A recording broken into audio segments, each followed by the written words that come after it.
साथियों नमस्कार।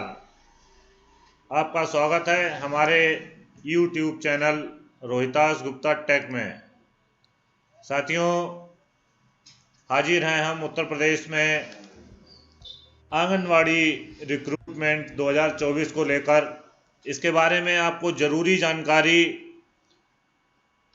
देंगे और बहुत ही ज़्यादा ज़रूरी जानकारी ये है कि इस तरह की जब वैकेंसी निकलती हैं तो ठग और माफिया बहुत तेज़ी से सक्रिय हो जाते हैं।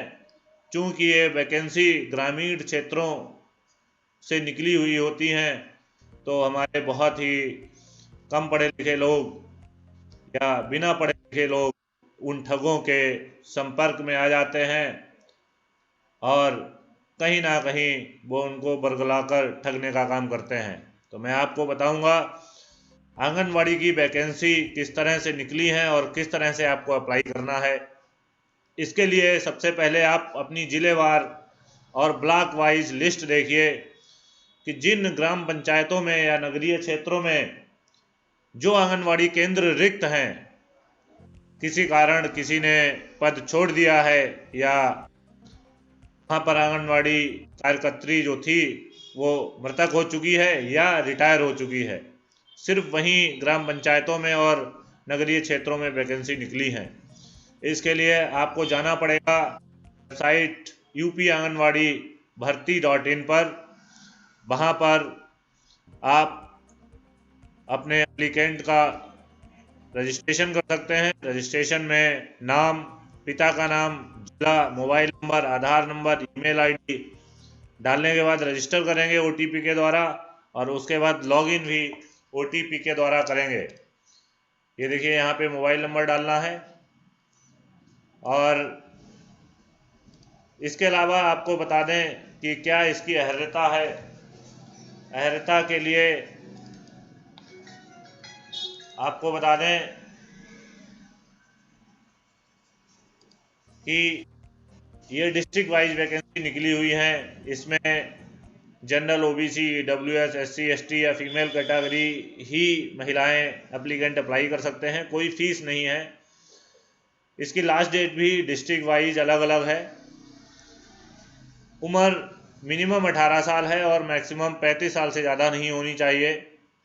और आरक्षण के अनुसार जो एज में छूट मिलती है वो आरक्षित श्रेणियों के हिसाब से एससी ओबीसी के हिसाब से मिलेगी। खास बात है कि इसमें केवल जो फीमेल कैंडिडेट हैं वही अप्लाई कर सकती हैं। 12th 12वां पास होना चाहिए कोई भी रिकॉग्नाइज्ड बोर्ड ऑफ इंडिया। और कैंडिडेट देखिए यहाँ पे समझने की ज़रूरत है कि कैंडिडेट उसी ग्राम पंचायत का निवासी होना चाहिए जिस ग्राम पंचायत में वैकेंसी निकली है। उसी वार्ड का निवासी होना चाहिए जिस नगर में, जिस वार्ड में वैकेंसी निकली है। और ऐसा अगर कोई केस होता है कि किसी पर्टिकुलर गांव में आरक्षित श्रेणी या एजुकेशन के हिसाब से कोई एप्लीकेंट नहीं मिलता है तो वो एक्सपेंड होकर न्याय पंचायत लेवल पर एप्लीकेंट अप्लाई कर सकता है। साथियों, इसमें मैं आपको बता दूं, मैंने एक ज़िले का डाटा निकाला है। मैं आपको दिखाता हूं कि उसके एक पर्टिकुलर ब्लॉक में कुछ वैकेंसी निकली हुई हैं। ये शाहजहांपुर ज़िले का पुवाया ब्लॉक है। इसमें आप देख सकते हैं, ये चार्ट दिया हुआ है कि पुवाया ब्लॉक के बड़ा गांव में आंगनवाड़ी केंद्र का नाम है बड़ा गांव 1 और केंद्र का कोड दिया हुआ है और अनुसूचित जाति के लिए आरक्षित है। बड़ा गांव में ही दूसरा आंगनवाड़ी केंद्र का नाम है बड़ा गांव 3, उसका कोड दिया हुआ है और ये अन्य पिछड़ा वर्ग के लिए आरक्षित श्रेणी है। इसी तरह से मुकीमपुर के आंगनवाड़ी केंद्र डूंडा मुकीमपुर में अनुसूचित जाति के लिए आरक्षित है।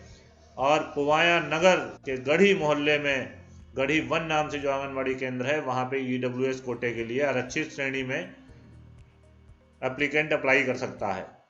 इसी तरह से मजीदापुर आंगनवाड़ी केंद्र के कोड दिया हुआ है और वो अनारक्षित श्रेणी है। अनारक्षित श्रेणी में कोई भी अप्लाई कर सकता है, जैसा कि आप सबको पता है।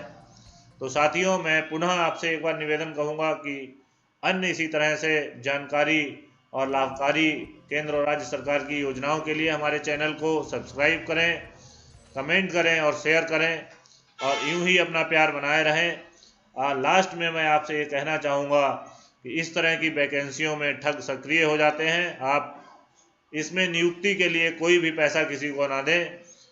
इसमें आपकी मेरिट लिस्ट बनेगी 12th तक की और आरक्षित श्रेणी के अनुसार आपका आवंटन होगा।